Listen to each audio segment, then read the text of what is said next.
यहां पर सुबह की बेला होने लगी, दासी की नींद खुली। दासी दौड़ी दौड़ी चली गई शिविर में। देखा तो जहां पर पांडवों के 5 पुत्र शयन कर रहे थे, वहां से तो रक्त की धारा बह रही है।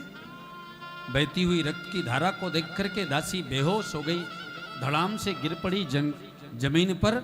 जैसे ही होश आया, जोर से चिल्ला करके बोल पड़ी, अरे द्रौपदी, अरे बुआ कुंती। करुणामय शब्दों को जैसी द्रौपदी ने सुना, कुंती ने सुना, दौड़ पड़ी, क्या हुआ? अरे देख तो सही। और जैसी कुंती ने और द्रौपदी ने देखा, पुत्र तो पड़े हैं, शरीर तो पड़ा है, लेकिन आज वो शव होकर के पड़ा है, आज उनका सिर दिखाई नहीं देता। एक एक पुत्र को द्रौपदी ने उठा करके शरीर से लगाया। रुदन करती हुई द्रौपदी को जैसे ही पांडवों ने देखा, क्रोध आ गया दुर्योधन को। गांडीव उठाया, नहीं छोड़ूंगा उस दुष्ट को जिसने निहत्थे बालकों पर प्रहार किया है। गांडीव लेकर के दौड़ पड़े। पता चला अश्वत्थामा रात्रि में आया था वेश बदल के। आते हुए अर्जुन को जैसे ही अश्वत्थामा ने देखा, संत सूत जी कहते हैं अश्वत्थामा ने ब्रह्मस्त्र का संधान कर दिया। आते हुए ब्रह्मस्त्र को जैसे ही अर्जुन ने देखा तो गोविंद को याद करने लगे। कृष्ण कृष्ण महाबाहो भक्तानाम भयंकर, त्वमेको दह्यमानानां मपवर्गो हि संसृत। हे कृष्ण, हे कृष्ण, रक्षा करो। ये ब्रह्मस्त्र जला के समाप्त कर देगा। मुड़ करके अर्जुन ने देखा तो पीछे कन्हैया खड़े थे। मानो भगवान ने जगत को बताया, भैया तू एक बार मुझे प्रेम से याद तो कर, मैं तुझसे दूर कहाँ हूँ जो तुझे मुझे आने में विलंब लगेगा। मैं तो तेरे अंदर हूँ, तू पुकार तो सही। व्यक्ति की पुकार में बल होना चाहिए, प्रभु के आने में विलंब नहीं होता। बोलो राधे राधे। कन्हैया ने कहा, अर्जुन तुम भी ब्रह्मस्त्र चलाओ। दोनों ब्रह्मस्त्र आए, टकराए। अर्जुन को वापस करना आता था, लिया तर्कस में रख लिया, पकड़ लिया। अश्वत्थामा को लेकर के गए, सामने खड़ा कर दिया द्रौपदी के। बताओ देवी, इसे कौन सी सजा दूं?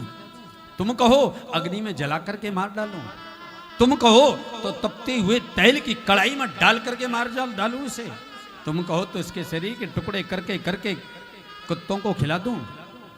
एक बार बोलो तो सही देवी, तुमको बोलने में विलंब होगा, दंड देने में मुझे विलंब नहीं हो सकता। रोती हुई द्रौपदी बोल पड़ी, उवाच चाहं सन्न्यस्य बंधनां नैनां सती मुञ्चतां वैसा ब्राह्मणो नितरां। पतिदेव छोड़ दो इसे, छोड़ दो इसे। अरे तेरे पुत्रों का ये शत्रु है जिसने तुझे आज निपुती बना दिया। ये वो है, तेरे 5 पुत्रों को समाप्त करने वाला दुष्ट खड़ा है। बता कैसे मारूं? द्रौपदी कहती है छोड़ दो, छोड़ दो। क्यों? एक तो ये गुरुपुत्र है और दूसरा ये ब्राह्मण है। इसके चेहरे पर ब्रह्म तेज चमकता है, ये ऋषि पुत्र है। पतिदेव युद्ध में इसके पिता को तुमने समाप्त कर दिया, द्रोणाचार्य को तुमने समाप्त कर दिया। इसकी माँ इसे देख करके जीवित रहती है और माँ की वेदना को एक माँ ही समझ सकती है, कोई दूसरा नहीं समझ सकता है। बोलो राधे राधे। गौतमी की वेदना को मैं जानती हूँ। बिना पत्नी, बिना पुत्र के, बिना पति और बिना पुत्र के स्त्री कैसे रहती है, उस वेदना को तुम क्या समझोगे महाराज? छोड़ दो इसे। चारों पांडवों ने मारने की बात कही, पीछे खड़े थे कन्हैया। पूछ लिया, तुम नहीं बोलते कुछ? कन्हैया ने कहा, अर्जुन ब्रह्मबंधुर्न हंतव्यम आतितायि बधारा मयैव भयमाम्नाप परिपाह्यानुपा। ब्रह्मबंधुर न हंतव्यम, अर्जुन ब्राह्मण को मारना पाप है और आतताई को छोड़ना बोले महापाप है, ब्राह्मण है इसलिए इसे छोड़ दो और आतताई है इसलिए इसको मार डालो। अब बताइए अर्जुन को क्या करना चाहिए? एक तरफ कहते हैं मार डालो और एक तरफ कहते हैं छोड़ दो। पूजिए बेप्र सकल गुण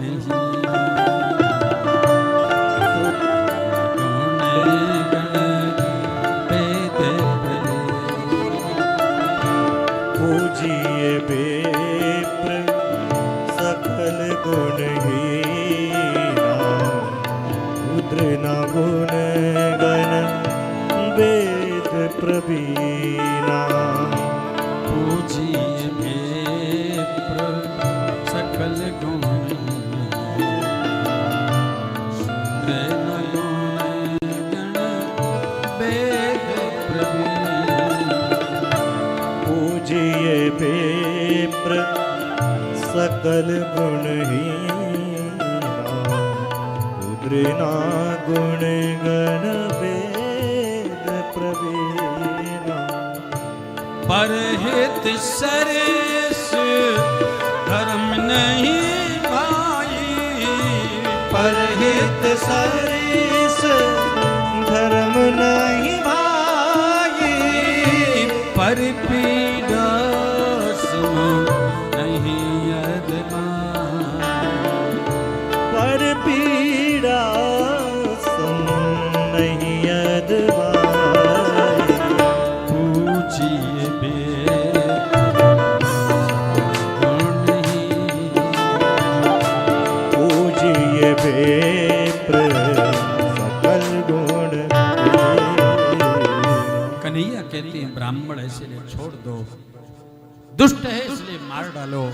समझ गए अर्जुन? पकड़ लिए केस भरी सभा में, मस्तिष्क में लगी हुई ब्रह्म तेज की मणि को निकाल लिया, धक्का देकर के निकाल दिया भवन से। ज्ञानी व्यक्ति का, श्रेष्ठ व्यक्ति का, सम्मानीय व्यक्ति का समाज तिरस्कार कर दे, इससे बड़ा दंड और कुछ नहीं हो सकता।